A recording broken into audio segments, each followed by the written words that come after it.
Hi hello வணக்கம். Welcome to my channel. என் பேர் ஸ்ருதி. எனக்கு ஃப்ளூவெண்ட்டாக அவ்வளோ தமிழ் தெரியாது. எனக்கு தமிழ் பேசுகிறதுக்கு ரொம்ப பிடிக்கும். அதனால தான் இந்த சேனலே ஸ்டார்ட் பண்ணியிருக்காங்க. இதில் ஃபஸ்ட் டைம் வீடியோ போடுறதுனால ஒரு ஸ்வீட்டாக ஒரு அடை பாயசம் பண்ணலான்னு இருக்கேன். உங்கள் சப்போர்ட் இருந்தால் மட்டும்தான் எனக்கு அடுத்தடுத்து வீடியோ பண்ண முடியும். ப்ளீஸ் சப்ஸ்கிரைப் பண்ணுங்கள். பிடிச்சிருந்தா லைக் பண்ணுங்கள். எப்படி அடை பாயசம் பண்ணலான்னு பார்த்துட்டு வரேன். நான் 3 பேருக்கு சாப்பிட்ற மாதிரி தான் பண்ணியிருக்காங்க. இது அரிசி அடை. இது 100 கிராம் தான் எடுத்திருக்காங்க. இது கொஞ்சம் பெருசாக இருந்தனால கொஞ்சம் கட் பண்ணி தான் எடுத்துருக்காங்க. கட் பண்ணினா நமக்கு வேகிறதுக்கு கொஞ்சம் ஈஸியாக இருக்கும். 250 கிராம் வெல்லம் எடுத்துருக்கேன். இது தேங்காய் பால். ஒரு பெரிய தேங்காய் 1 கப்பு தண்ணி ஊற்றி நல்ல திக்காக ஒரு கிளாஸ் ஒரு டம்ளர் எடுத்து வச்சுருக்கேன். மற்றது 2 கப்பு ஒரு தண்ணி ஊற்றி கொஞ்சம் லூஸாக தண்ணியாக எடுத்து வச்சுருக்கேன் தேங்காய் பால். இது தேங்காய் ஸ்லைசஸ்ஸு இது தாளிக்கிறதுக்கு. இது கூட நம்ம திராட்சை முந்திரி பருப்பெல்லாம் கடைசியாக தாளித்து ஊற்றுவாங்க. நான் தேங்காய் ஸ்லைசஸ் மட்டும்தான் ஸ்பைஸ்க்கு போட்டிருக்கேன். இது 1/4 டேபிள் ஸ்பூன் சுக்கு பவுடரு, 1/4 டேபிள் ஸ்பூன் ஏலக்காய் தூள், 1/4 டேபிள் ஸ்பூன் சீரகத்தூள். ஒரு பாத்திரத்தில் தண்ணி ஊற்றி கொதிக்க வச்சதுக்கு அப்புறம்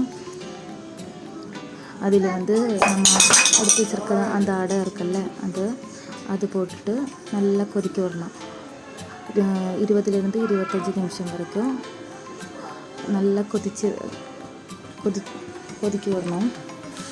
அது கொதிக்கிற அப்புறம் அது வார்த்துட்டு அப்புறம் 2-3 வாட்டி நல்ல நார்மல் வாட்டரில் அலசி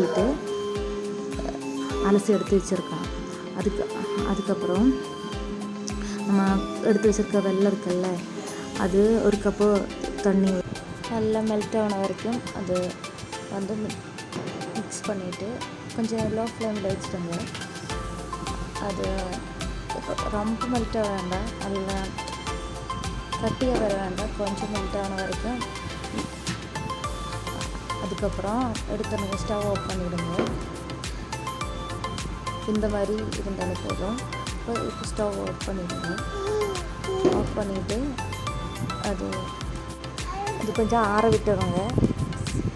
இந்த மாதிரி அடிக்கனமாக இருக்கிற பாத்திரம் எடுத்துருக்கணும். இது உருளைன்னு சொல்லுவாங்க. உருளை இங்கே நல்ல கனமாக இருந்த பாத்திரம் இருந்தால் போதும். இந்த நம்ம எடுத்து வச்சுருக்க அந்த வெல்லம் பானி இருக்குல்ல அதில் நம்ம அடுத்து வச்சுருக்கணும் அடை போட்டுட்டு நல்லா மிக்ஸ் பண்ணி விட்டுருணும். மிக்ஸ் பண்ணி அந்த அடையும் அந்த வெல்லம் சேர்ன வரைக்கும் நல்லா மிக்ஸ் பண்ணணும். மிக்ஸ் பண்ணி மீடியம் ஃப்ளேமில் வச்சுட்டு நல்லா அது கொஞ்சம் திக்கான இந்த மாதிரி இந்த வீடியோவில் பார்க்குற மாதிரி கொஞ்சம் திக்கான மாதிரி இருக்கும்போது நல்லா அது வரைக்கும் நம்ம கிண்டிக்கிட்டே இருக்கணும். அதுக்கப்புறம் 2 டேபிள் ஸ்பூன் நெய் ஊற்றி மறுபடியும் கிண்டிட்டு கொஞ்சம் இதாகன வரைக்கும் இந்த வீடியோவில் பார்க்குற மாதிரி வரைக்கும் நம்ம கிண்டிக்கிட்டே இருக்கிறோம்.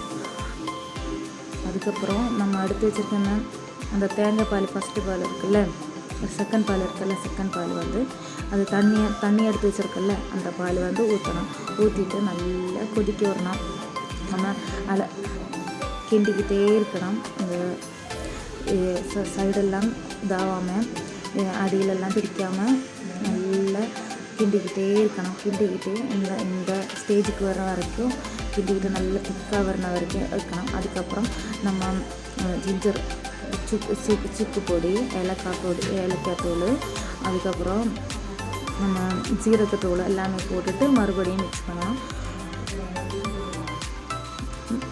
மறுபடியும் மிக்ஸ் பண்ணிவிட்டு நல்லா மிக்ஸ் பண்ணிகிட்டு இருக்கணும். கைவிடாமல் மிக்ஸ் பண்ணிகிட்டு இருக்கணும். அதுக்கப்புறம் கொஞ்சம் லோ ஃப்ளேமில் வச்சுட்டு நம்ம ஃபஸ்ட் எடுத்து வச்சுருக்கோன்னா இந்த ஃபஸ்ட்டு பால் இருக்குல்ல, திக்காக இருக்கணும் பால், அது வந்து ஊற்றிட்டு கொஞ்சம் நல்லா இடம் இதாகன மாதிரி நல்லா மிக்ஸ் பண்ணிவிட்டு மிக்ஸ் பண்ணி கொஞ்சம் லைட்டாக இதாகன மாதிரி அது கொஞ்சம் மிக்ஸ் பண்ணி ரொம்ப கொதிக்க வேண்டாம் அது. அதுக்கப்புறம் ஆஃப் பண்ணி ஸ்டவ் ஆஃப் பண்ணிடுங்க. அதுக்கப்புறம் ஒரு பேனில் வந்து 2 டீஸ்பூன் நெய் ஊற்றி தேங்காய் ஸ்லைசர் போட்டு கொஞ்சம் ப்ரௌன் ஷேட் வரண வரைக்கும் கொஞ்சம் வறுத்துருங்க. இப்போ வந்து கொஞ்சம் ப்ரௌன் ஷேட் வரண மாதிரி ஆகிடுது, இது போதும். அதுக்கப்புறம் அதை வந்து அப்படியே பாயசத்தில் போட்டுங்க. அவ்வளோதான், பாயசம் ரெடி ஆயிடுச்சு. நமக்கு அடுத்த வீடியோ பார்க்கலாம். பாய், தேங்க்யூ.